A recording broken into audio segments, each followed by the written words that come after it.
Las opiniones y comentarios vertidos en este programa no son responsabilidad de TV Azteca, sino de quien los emite.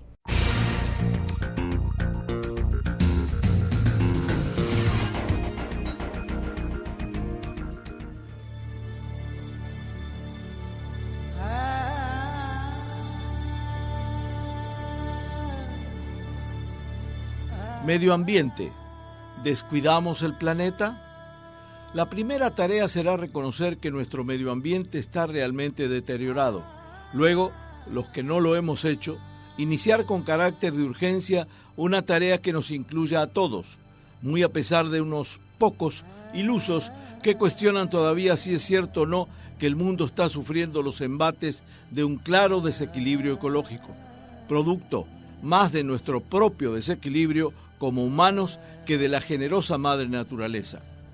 En materia de aporte comunicativo sobre el tema, hoy nuestro programa invita a dos especialistas que seguramente despejarán dudas y pondrán alerta donde se debe, con información y opinión profesional que ayuden a normar criterios sobre este tema recurrente que tanto nos preocupa.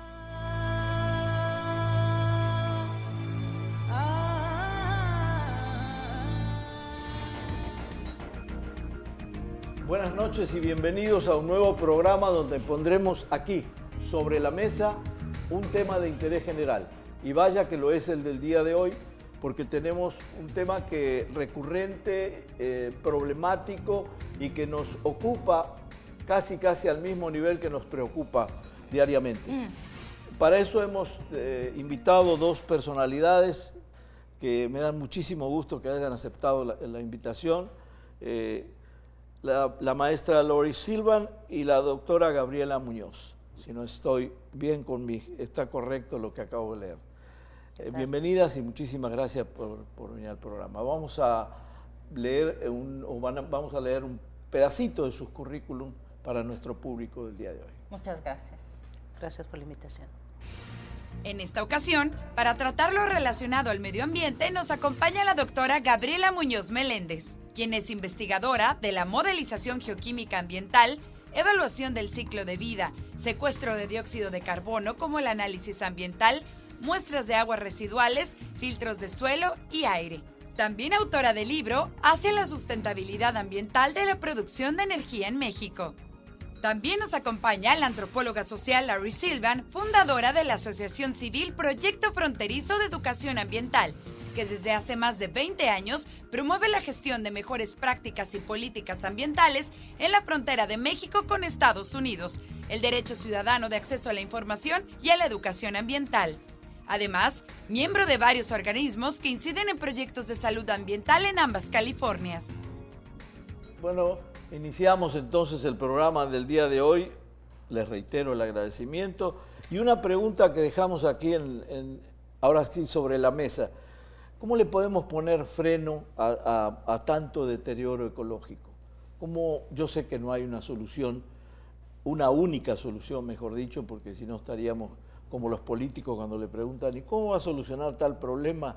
Y no pueden dar una solución en el momento, vamos a estar igual nosotros. Así que creo que por algún lado debemos empezar y ustedes me lo pueden contestar. ¿Cómo le podemos poner algo de freno a este deterioro que lo estamos viendo todos los días? A ver, que así a grosso modo deberíamos de reconocer que hay problemas tanto en la producción, en cómo se hacen las cosas que utilizamos, los carros, la manzana que traemos en la bolsa, o sea, de la producción agrícola, industrial, pero también del lado del consumo, de todos nosotros. Claro. Entonces, sí, sin duda, en la producción estamos globalizados en un mundo con ciertas formas y una aceptación bastante extractiva y dañina de cómo hacer las cosas, ¿no? Y que no se preocupa del medio ambiente. Sin duda, ahí hay un problema mayúsculo que tal vez usted y yo sería muy difícil que pudiésemos enfrentar. Claro. Sin embargo, en la otra, que es muy numeroso en el consumo, sí. ¿Y a qué me refiero? A tirar basura, a utilizar más agua, más electricidad, que son tan cotidianos que a veces no nos parece que estuvieran haciendo un daño. En medio ambiente, también en economía, esto se llama la tragedia de los comunes, en donde pues yo no hago mal, ¿no? Pero si son 10,000 no haciendo mal, claro, terminan haciendo mal. Claro. Entonces, ¿por dónde empezar? Creo que en principio por uno debe reconocer esos patrones de consumo que tiene, que están pero tan cotidianos, que uno no ya toma como dados, ¿no? Cuando usted dice, porque mencionó una manzana, cuando usted dice de la manzana, me imagino que se refiere a la agricultura, me imagino que se refiere a los pesticidas o a lo que trabajan en el campo, a lo que le echan a las plantas para que crezcan, para que sean más productivas o para que no tengan pestes. ¿A eso nos referimos cuando hablamos, por ejemplo, del caso de una manzana? Sí, todas las cosas que comemos, pero y aquí está lo contradictorio, porque usted bien dice, se tiene que producir más, pero ¿cuánto de eso se tira? Claro. Entonces, ¿estamos realmente produciendo o para estar respondiendo a una necesidad? Me parece que si empezamos a ver cuánta comida tiramos solo en casa, tal vez no. Eso es un buen punto, porque parece que no, pero es verdad, se sobreproduce a veces y el desperdicio es enorme. Ahora, dentro de toda esta problemática, por ejemplo, la energía renovable puede ser una solución, Lori. Es así. Le pediría a Gaby que interviniera en energías renovables, que es uno de sus temas de especialidad. ¿Podría ser una solución? A ver, sí, pero no es la panacea. Okay. Entonces, ¿a qué me refiero con esto? A que las energías renovables van a causar también un impacto. Toda actividad que hagamos va a tener un impacto en el medio ambiente. Si vamos a mudarnos todos a energía que tiene, no quiero ir para allá, pero que todavía tiene problemas técnicos, que hay problemas económicos, también tiene impactos ambientales. Va a ser mucho en cómo se dé. Para esto, antes de pasar a las energías renovables, creo que tenemos que hablar de eficiencia energética. Claro. Y ahí yo quisiera decir para abundar y reafirmar lo que comenta Gaby, ¿no? Nuestro estilo de vida y nuestros paradigmas. ¿Cuántas manzanas necesitamos comprar para comernos tal vez 2/3 partes de las que compramos? ¿Qué tanta energía eléctrica necesitamos en nuestras casas? Yo apostaría que también usamos mucha más de la que realmente ocupamos, ¿no? Hay desperdicio. O sea, hay mucho desperdicio y hay una serie de paradigmas tanto en nuestro consumo como en la forma que disponemos de los residuos, en el dispendio y también en las ciudades en las que vivimos, o sea, en el tipo de ciudad, o sea, el tipo ideal de casa, el tipo ideal de ciudad en el que queremos vivir. A veces incluye vivir en una privada, que necesitamos manejar 1 hora para llegar a nuestro trabajo, porque nuestras ciudades están construidas de manera que impide caminarlas o impide bicicletearlas o impide transitarlas por un tren rápido. Entonces, el estilo de vida que tenemos y nuestro sueño de vida, ¿no? Las personas soñamos con un estilo de vida que ni nos trae la felicidad, que creemos que nos va a traer y sí ocasiona toda una serie de impactos. Y creo que hoy estamos viendo opciones alternativas, le llamamos, ¿no? Tanto de casa como de consumo. Hay toda una corriente de alrededor del mundo de familias, personas, organizaciones que están promoviendo esto de cultivar nuestra propia comida, ¿no? De movernos en otro tipo de vehículos como la bicicleta o tipos de vehículos. El otro día vi un anuncio para un vehículo que se mueve con el combustible con el que se mueve es agua, producido en México. Por supuesto que por alguna razón no Por una poderosa razón. por una poderosa razón no salía ni la empresa ni ningún dato de contacto. Pero a lo que me refiero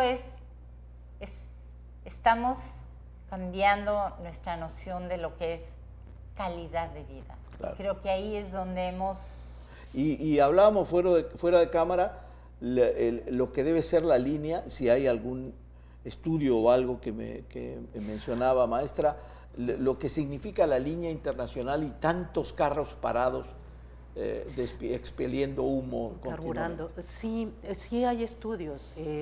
Hay una publicación que hicimos en conjunto con la UABC y la Universidad de California en San Diego, la estatal.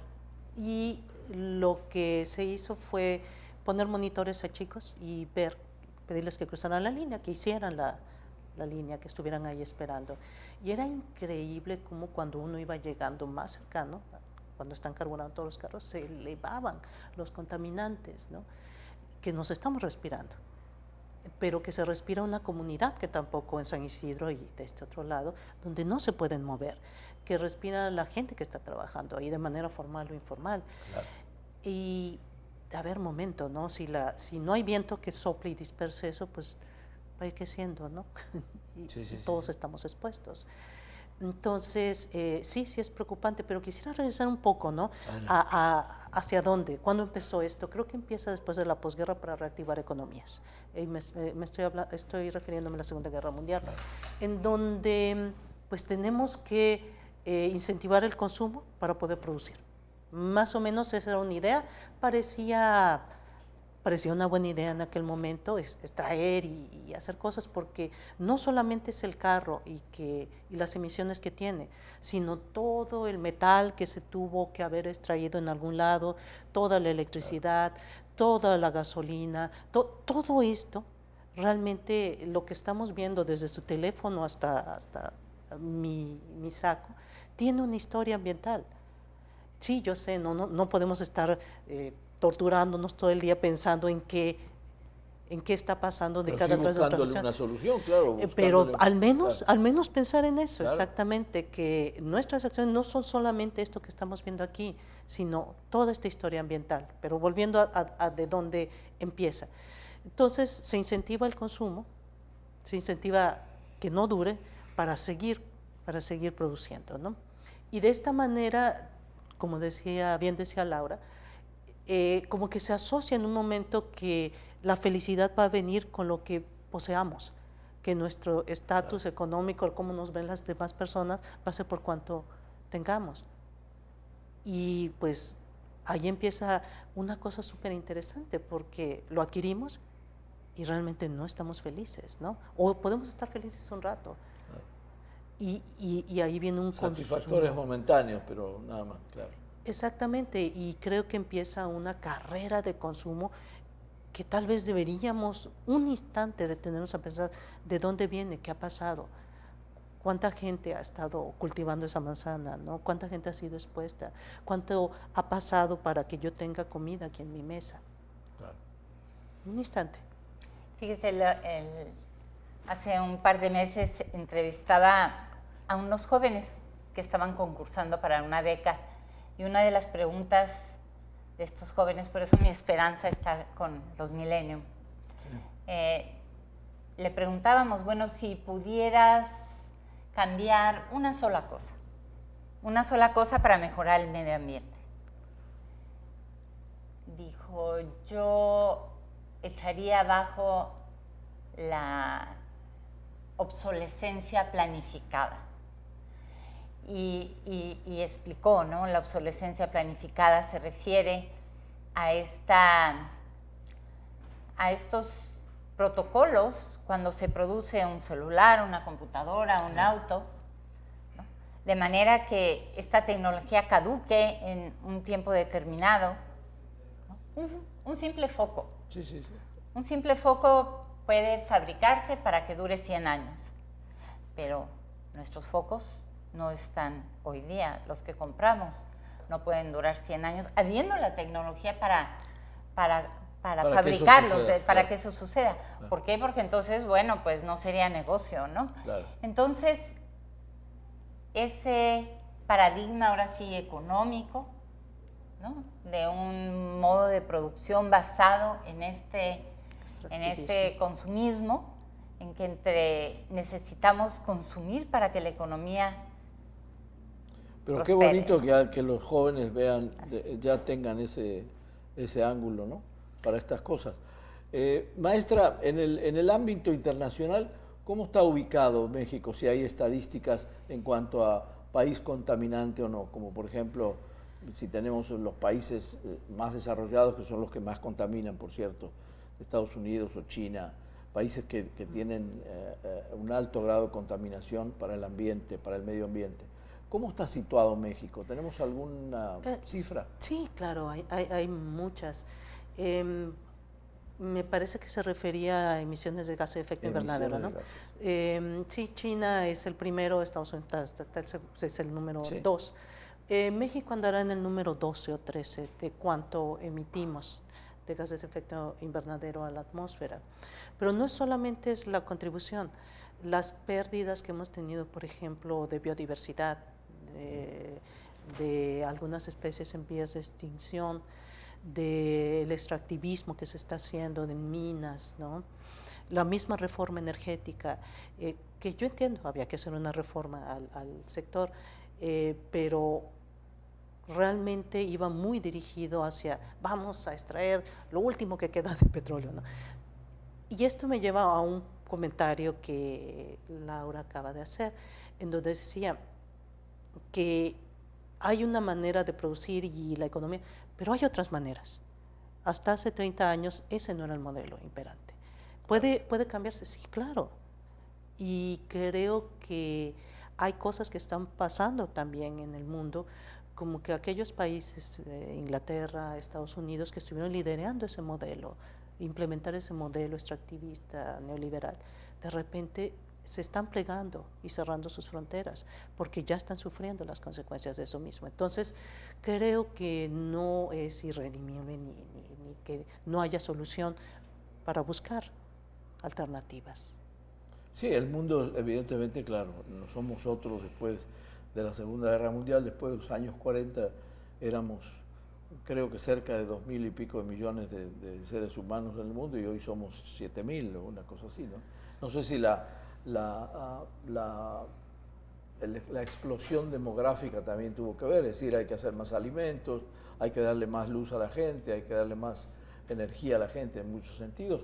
No sé si eso puede tener un control como el que uno pretende, es decir, que las producciones, las altas producciones dejen de ser altas producciones, sino más encaminadas a que tengan un control, a que no sean tan incontrolables en el sentido de las contaminaciones. No sé, es una pregunta, no sé si evidentemente sea una solución fácil, no la es, ¿no? Porque hay que producir más, porque hay un escritor italiano, o ya fallecido, Giovanni Sartori, donde hablaba de La Tierra explota, y es un libro que leí hace un tiempo y me impresionaban las cifras de talado de árboles, las cifras de que nos estábamos quedando, era una cosa alarmante, y a partir de ahí, hasta se me hacía exagerada las cifras, empecé a investigar y era real, y no solo era real, creo que se había quedado corto, que es lo peor que nos puede pasar, ¿no?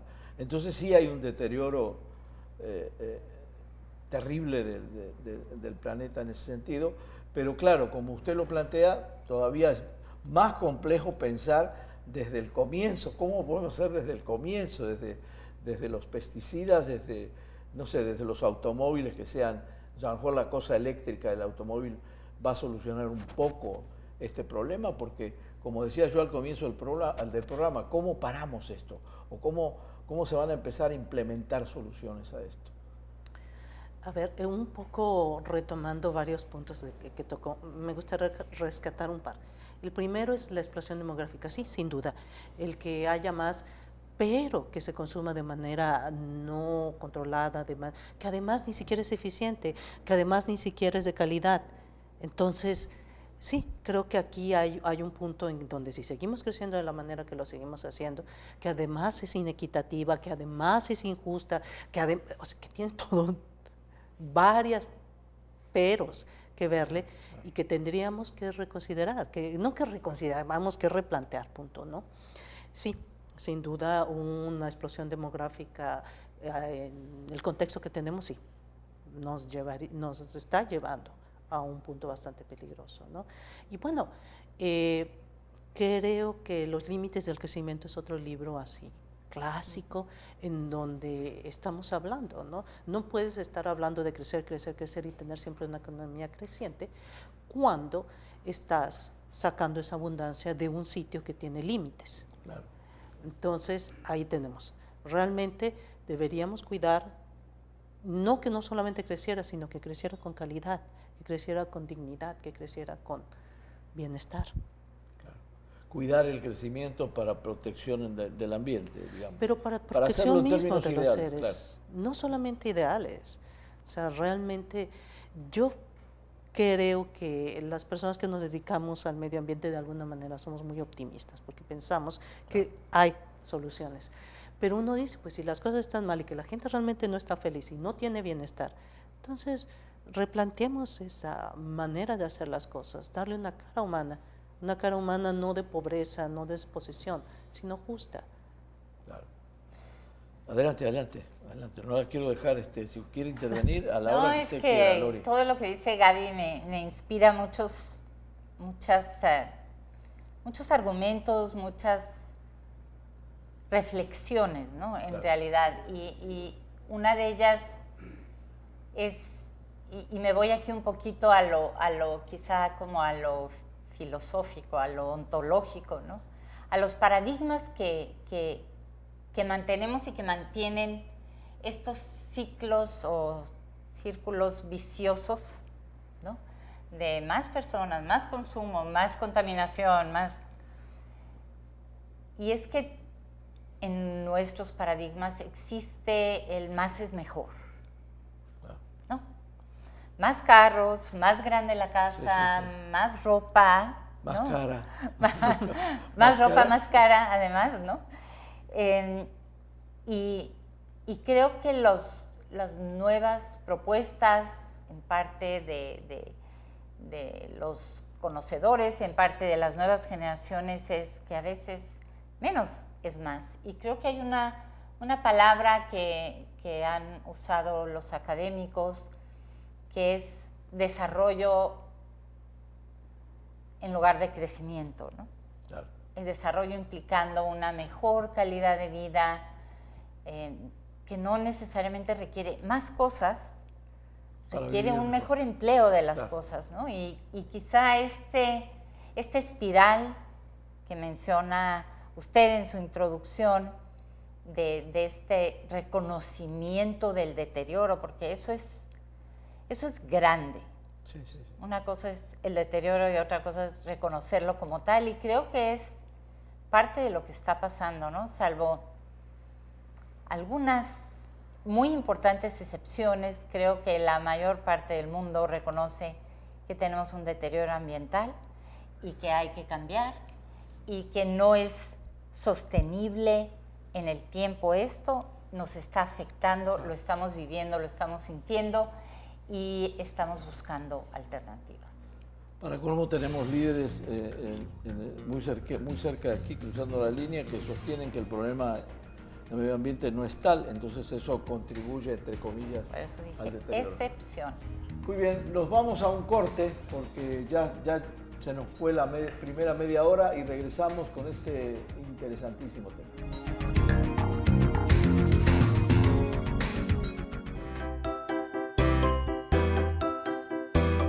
Apagan las luces, ahorras dinero y energía. Comiendo frutas y verduras, ayudas a preservar la vida en el planeta. No tires basura en la calle. Lleva tus bolsos reusables al mercado. Planta árboles.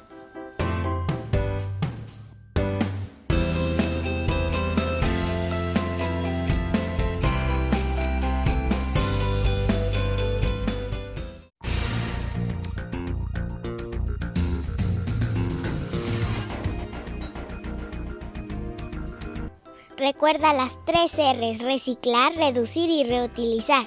Con nuestras acciones podemos salvar al planeta. Cuide agua. Regresamos otra vez con este tema interesantísimo y bueno, ya esta segunda parte nos vamos a abocar quizás de lo general que estábamos platicando a lo específico de esta región donde vivimos, pero me gustaría seguir tocando porque me apasiona el tema, además se los confieso, no soy experto, pero me apasiona este tema. Y les quiero preguntar si en la cuestión de foros internacionales, que a cada rato vemos que hay foros internacionales en cuanto a se reúnen los líderes del mundo para hablar sobre el medio ambiente, ¿se ha hecho algo o es más escenografía y marketing que lo que realmente se han tomado medidas? Y es una pregunta que si pueden me la contestan con toda confianza. Bueno, creo que hay logros, ¿no? Decirlo o decir otra cosa tal vez sería injusto, ¿no? Por ejemplo, que se suspendiese el uso de aerosoles que estaban teniendo un efecto pernicioso en la capa de ozono. Ese es un logro internacional fuerte, realmente que se debe reconocer, porque detuvo las personas, las grandes compañías, por supuesto, en un principio estuvieron peleando, no querían, que eso no era cierto, pero hay un consenso internacional y realmente se llega a un acuerdo, el protocolo de Montreal, y hay un acuerdo internacional para controlar y no estar creando más estas sustancias. Entonces, y hay una recuperación de la capa de ozono. Entonces sí hemos visto foros y que han tenido un impacto positivo a nivel global. El otro, por el contrario, es cambio climático. Creo que se ha raptado en la agenda internacional. México solía hasta la administración pasada ser muy activo en el tema, ¿no? Eso no quiere decir que necesariamente hubiésemos tenido el mayor impacto visible y positivo, pero sí hubo movimiento, hay mucho movimiento, y aquí es un poco más complejo, ¿no? Los acuerdos de París, donde otra vez volviendo a ese líder de usted, que usted hablaba de esa gran potencia vecina, sí, que se retiró porque considera que no existe el problema. Y aquí hay una cosa de percepción y otra cosa de realidad. Y deberíamos diferenciar ambos. Hay incluso aspectos filosóficos acerca de si que lo que percibimos existe solo porque lo percibimos. Pues no, eso no es cierto, ¿no? Aquí está esta mesa, que si yo cierro los ojos, la mesa va a seguir aquí, ¿no? Y que otras personas que no la vean, han visto antes, cuando entre, la van a ver. O a veces la percepción es, no es que sea exactamente la realidad, sino la realidad que uno se forma, ¿no? De lo que está viendo, de lo que está oyendo. En este caso. Sí, pero esto es relevante a nivel internacional porque por las culturas, por las economías, por las historias, vamos a tener percepciones distintas, y hay problemas que nos van a afectar a todos, no por igual, porque las personas que tengan, o las comunidades y naciones que tengan más fondos, podrán responder mejor ante una emergencia climática, llamemos ante un incendio, que otros que no tengan. Entonces aquí vamos a tener efectos diferenciados. Y ahí hay un problema, porque entonces cuando yo no estoy percibiendo algo, a pesar de que el problema esté ahí, a lo mejor no tomo medidas. Pero es un poco de inconsciencia también, porque por ejemplo, en la contaminación del aire, el que tenga dinero, el que no tenga dinero, es exactamente lo mismo. El hijo del que tenga dinero con el hijo del que no lo tenga, respira el mismo aire, ¿no? No puede haber protección para uno y para el otro no. Pero hace un buen punto, fíjese que hubo un problema en Londres, el gran humo, el gran smog, que pues estaban las carboeléctricas lanzando todas estas partículas al aire, en los 50, 56, 58, no recuerdo muy bien, se arma una nubesota, ¿no? Y baja, y intoxicó, ¿no? Hay muertos, pero intoxicó a cerca de 10,000 personas, ¿se cree? Entonces, es ahí, ahorita si uno va a Londres, bueno, está limpísimo y el aire está muy bien, y entonces, esto es un llamado de atención en la historia hay casos ¿Qué que nos hicieron, dicen, maestra, ahí? pues bueno, una vez que ahora sí ahogado el niño tapar el pozo, empezaron a tomar medidas, ¿no? Y hay medidas internacionales y hay medidas nacionales en calidad del aire, ¿no? Que precisamente van dirigidas a la protección de la salud pública, la salud de todos nosotros. Pero parecería ser que estamos reaccionando a la terapia del shock. En el momento en que pasa algo, que se inunda, que ay, tal vez, no lo debía haber hecho, ¿no? Y es triste porque creo que de alguna manera empezamos a no percibirlo, incluso si está ahí. La basura es un gran problema, ¿no? Sin embargo, las personas pues tiran la basura de la ventana del carro, pasan encima, mientras no esté dentro de mi casa no es mi problema. Y no, espérate, si es el problema de todos. Pero es un poco una condición humana, ¿no? Es como cuando uno no va al médico y tiene que ir al médico y no va hasta que no le pasa algo, o el que fuma, o el que toma, o el que tiene un problema que sabe que le está, o mejor dicho, una adicción que sabe que le está ocasionando un problema, pero hasta que el problema no estalla, y me refiero desde comer grasas hasta fumar, es cuando uno acude al médico. A lo mejor es un poco una condición. Nuestra manera de aprender. Claro. Es nuestra manera de aprender. Yo también tengo un caso interesante para irnos un poquito más cerca a nuestro continente, del tipo de foros internacionales que me ha tocado participar a mí con instituciones, organismos internacionales como es la Comisión para la Cooperación Ambiental de América del Norte. Sé que hace unos 10, 15 años, en este foro en donde se reúnen México, Estados Unidos y Canadá, se detecta que en los grandes lagos hay enormes cantidades de DDT en los peces de los grandes lagos. Resulta que el DDT está prohibido en Estados Unidos y está prohibido en Canadá. Entonces, gracias a esta comunicación y proximidad de estos tres países, se identifica que el único lugar de donde puede provenir el DDT es de México, que era el único de los tres países donde no estaba prohibido esto.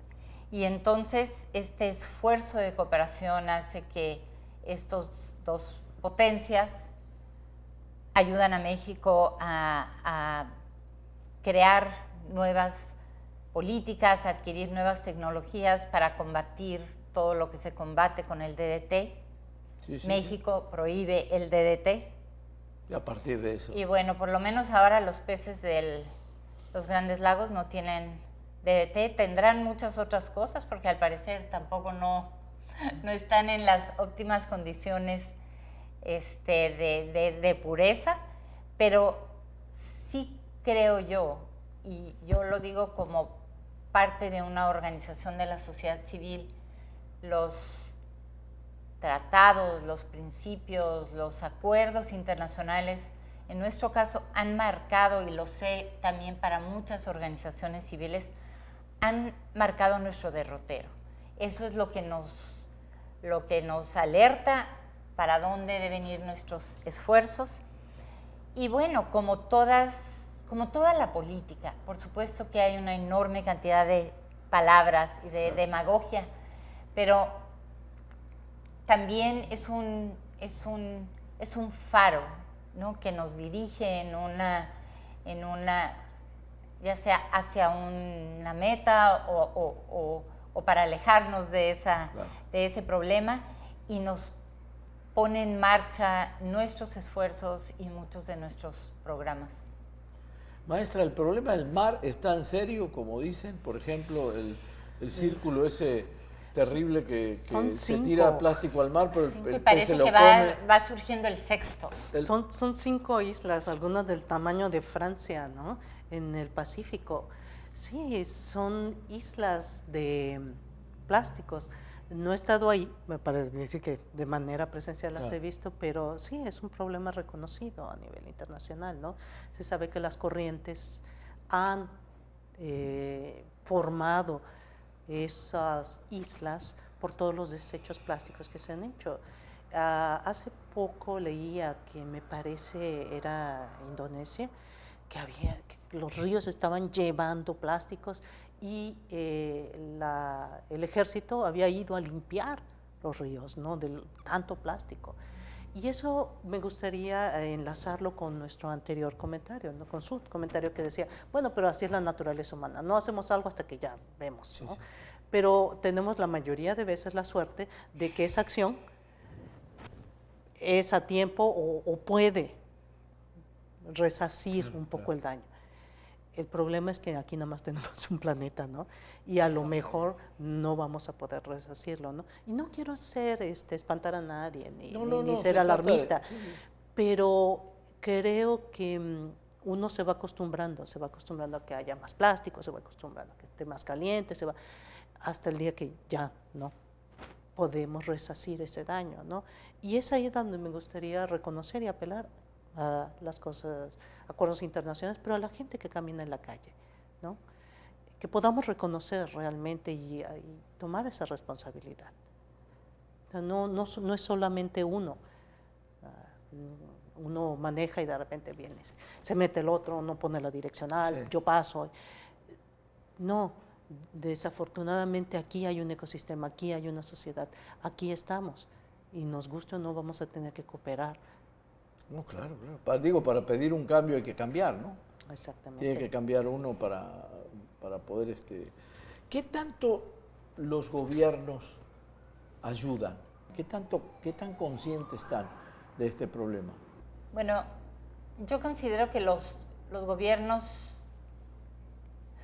definitivamente tienen un papel importante que cumplir y ese papel no lo cubre todo. O sea, en el caso de medio ambiente, además, está sujeto, como en todos los demás ámbitos de los que se encarga el gobierno, pues está sujeto a la corrupción y a la opacidad y a la falta de ineficiencia y al burocratismo y a todas estas cosas que aquejan a nuestros gobiernos. Pero además, aunque no lo fuera así, considero que somos más los que estamos afuera que ellos. Un gobierno jamás va a tener un gobierno como el nuestro, por lo menos, dentro de una democracia, porque hay países, como es el caso de Singapur, que simplemente puede meterte a la cárcel porque tiraste algo a la calle en vez de a la basura, ¿no? Sí. Eso no va a ocurrir en nuestro país. Eso es más infundir más miedo que conciencia. Mientras eso no sea así, recae una enorme responsabilidad en nosotros los ciudadanos, que le exigimos al gobierno que sea recto, que sea sensato, que sea todas estas cosas, y sí, como dice Gaby, tenemos que empezar en gran parte por nosotros. Nuestras leyes son bastante buenas, son bastante eficaces, pero son no laxas. Se hacen, ¿Son laxas o no son se hacen estrictas las leyes en cuanto a medio ambiente? Pregunto. Sí, aún así de laxas como fueran, que no son tan laxas en algunas cosas, pero de todas maneras no se hacen cumplir. Claro. No hay una impunidad, tanto de la autoridad como del ciudadano, tremenda. Y digo el ciudadano, aunque yo estoy del lado del ciudadano en el sentido de que desde ahí trabajo, porque por eso nosotros tenemos tanto trabajo, porque trabajamos con los ciudadanos. Y hay mucho que hacer, así como hay mucha inventiva, hay mucha motivación y muchos esfuerzos. Aquí en Tijuana nada más hay no menos de 35 organizaciones ambientalistas dedicadas en cuerpo y alma a esta labor y con muchísimo éxito y muchísimos esfuerzos y muchísima entrega. Así es, y con enormes hordas de jóvenes que lo siguen y bueno, eso es lo que todavía no tiene los resultados como para que sean visibles, pero yo considero que viene una generación muy diferente a la nuestra. Creo que estos foros internacionales, estos estudios académicos, estos sonadas de alarma. El Foro Económico Mundial hace 2 años anunció que si seguimos por donde vamos, para el año 2030 habrá más plástico que peces en el océano.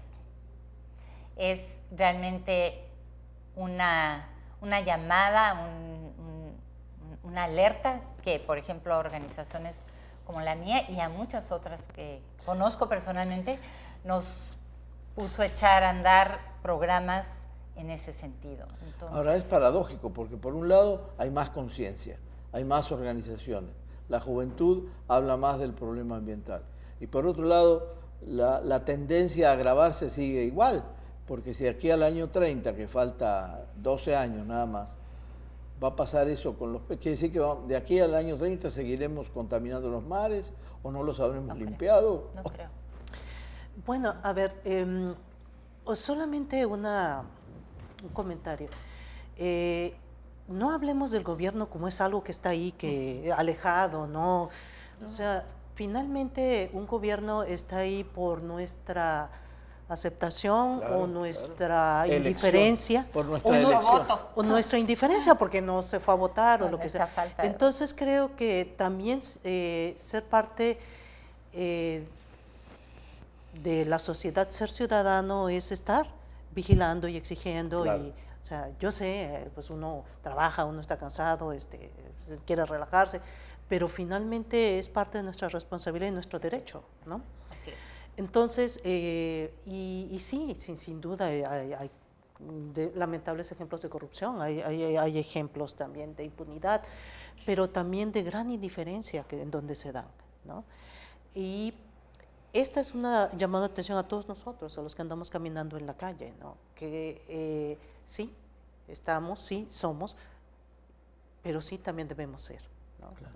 A eso creo que es importante, no solamente en la parte de gobierno, porque incluso hay filosofía de decir, bueno, pues se van a crear empleos, entonces vamos a hacer más, no vamos a aplicar. Es buena la aclaración, porque yo cuando pregunté el gobierno era, y es una pregunta bien intencionada, ¿qué tanto el gobierno contribuía? Pero es evidente que si la gente no participa, si la gente no se pone más en plan activo que expectante, yo creo que ese es uno de los graves problemas. Y exigir, es decir, no estoy hablando de un llamado de revolución ni nada por el estilo, pero espérate, esa agua no, ese uso no, nuestra playa no, es nuestra al final y al cabo, no, y el gobierno está ahí porque nosotros, otra vez, repito, o le elegimos o por entusiasmo o por indiferencia. Claro. Entonces, eso requiere que estemos atentos, ¿no? Ahora bien, ¿cómo evitar que sea esta catástrofe, ¿no? Pues otra vez requiere de nuestra atención y de nuestra acción. Y si no, pues al menos tomar conciencia de lo que significa tirar algo a la basura, ¿no? En la calle, yo tengo un jardín y en mi casa es común que me dejen basura en el jardín. Claro. Y dice, bueno, oye, yo no voy a echarte basura a tu cama, ¿no? Porque vienes a echar basura a mi jardín. Claro. No se explica eso, claro. No, claro que se explica, porque es, bueno, voy caminando, lo tiro, sí, no hay ningún problema. No, entonces, no se explica, digo, en el sentido de que no concibe uno que pasen esas cosas, pero sí pasan, ¿no? De que alguien le tira basura a otro.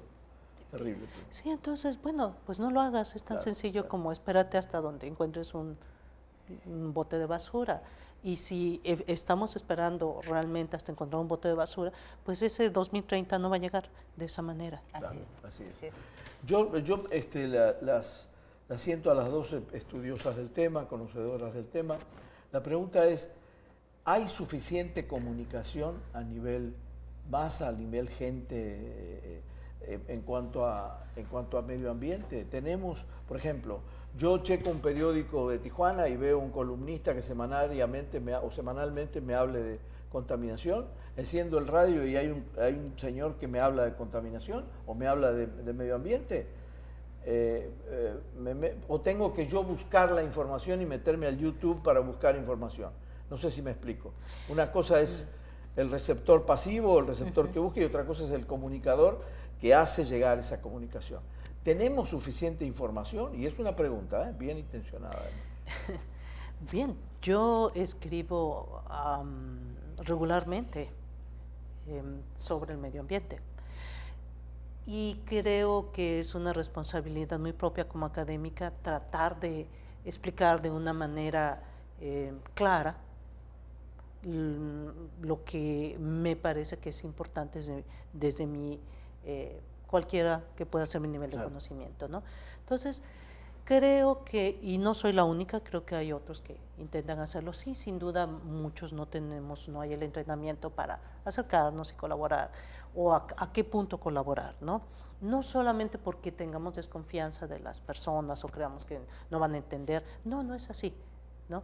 Creo que es mucho de la parte de cómo se pide, cómo se acerque, qué es lo que se entiende. O de los ¿no? medios que propongan hacer eso. Sí, en parte también, otra vez, no es una sola cosa, creo que son varias personas en una cadena que finalmente va a poder llegar y no hacer un teléfono descompuesto, sino poder hacer llegar la información de una manera clara. Déjeme ponerla más fácil todavía. Yo tengo una cantidad de información, o tenemos una cantidad de información en periódicos, en revistas, en televisión o en radio, una cantidad de información extraordinaria sobre cirugía plástica. O puede ser sobre alimentación, puede ser, pero no, puede ser para un montón de temas.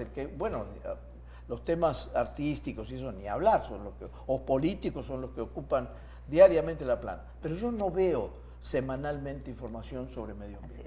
Así es. Perdón, no lo veo. No lo veo, y para mí, para que trascienda, tienen que comunicarse. Esto aquí, lo que estamos haciendo hoy es un granito de arena, nada más. Es un programita de una hora donde estamos platicando. Pero yo no veo, y es mi percepción, a lo mejor equivocada, yo no veo esa información sobre el medio ambiente. No veo a los expertos del medio ambiente en los medios masivos. No en medios especiales o en foros o en libros. Eso hay mucha información. Pero mire, no es de sorprenderse. Yo estoy de acuerdo y yo coincido con que no hay suficiente información en los medios como la prensa, como la televisión, como el radio.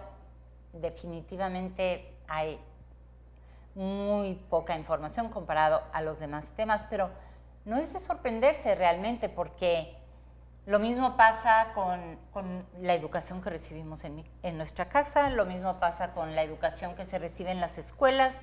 O sea, no hay, el tema de medio ambiente no está posicionado en ningún lado, en las empresas, en el gobierno. O sea, el recorte que hubo en la Semarnat en esta última administración fue apabullante, ¿no? Claro. Pero en las escuelas no existen programas de educación ambiental, no existen programas de salidas al campo, de contacto con la naturaleza. No, en nuestra educación, en nuestras casas, pues es como algo que ahí va. O sea, la educación y la concientización, y por lo tanto la comunicación en general, van más rezagadas que, por ejemplo, la tecnología, más rezagadas que la política, más rezagadas que la organización comunitaria. Es una cosa como muy personal, muy individual, a alguien le entusiasma, entonces forma su grupo. Porque es un tema pero de la interés. Comunicación, la educación, la concientización van atrás. Sin espantar, como decía la maestra, pero es un tema preocupante, es un tema que debería estar más al servicio de la gente permanentemente. Y es un tema, le voy a decir otra cosa, es un tema apasionante. Apasionante. Claro. O sea, es preocupante y es además apasionante. ¿Cuántas maravillas no puedes describir acerca de nuestros espacios naturales aquí en la península, de la fauna y flora que tenemos aquí, de los procesos naturales como se dan en cualquier medio, ¿no? En el océano, en los bosques, en los desiertos. Sí, hasta en las campañas turísticas. Hay mucho que decir. Yo veo las campañas turísticas, pero nunca veo un rubro dentro de la campaña turística, que es traer gente, pero explicar cómo cuidar el lugar donde vas a visitar. Digo, parece medio básico, ¿no? Pero pero creo que se debe propagar. Pero es a través de todo, ¿no? O sea, en la empresa, medio ambiente es el último tema que se va a discutir en todos los ámbitos de la vida, en el gobierno, en la producción, en el sector educativo, siempre es el último, en la comunicación también. Es muy curioso que digan eso. En ningún momento quiero decir que México sea el paraíso de la comunicación ambiental, lejos está de eso. Sin embargo, creo que se ha hablado mucho de que la currícula, al menos en educación básica, me estoy refiriendo específicamente a la primaria, tiene temas de educación ambiental y sin duda a los jóvenes están más conscientes de estos problemas. Mucho tal vez a través del curso, mucho tal vez desarticulado, pero en las redes sociales. Sí se habla, yo creo que sí hay una preocupación por otras cosas, quizá no está de alguna manera ligado como tal, pero sí me parece que existe, como existen todas estas redes de agricultura urbana, de ecoturismo, tanto por eso quisiera decir que sí existe y sí hay un submundo ahí que se mueve de manera fragmentada, pero que yo creo que se va a encontrar y va a ser más pronto que tarde, ¿no? Desgraciadamente nos ganó el tiempo, no la contaminación, porque ya la limpiamos, pero el tiempo sí nos ganó y nos tenemos que despedir. Quiero agradecerle a las dos esta charla fantástica que cuando el tiempo nos come quiere decir que la charla estuvo interesantísima. Así que las invito para un próximo programa, muy pronto. Por favor. Volvemos a hablar de gracias. Así que muchísimas gracias. Gracias a usted. A las dos. Y nos despedimos hasta la semana próxima con un nuevo programa Sobre la Mesa. Buenas noches, gracias.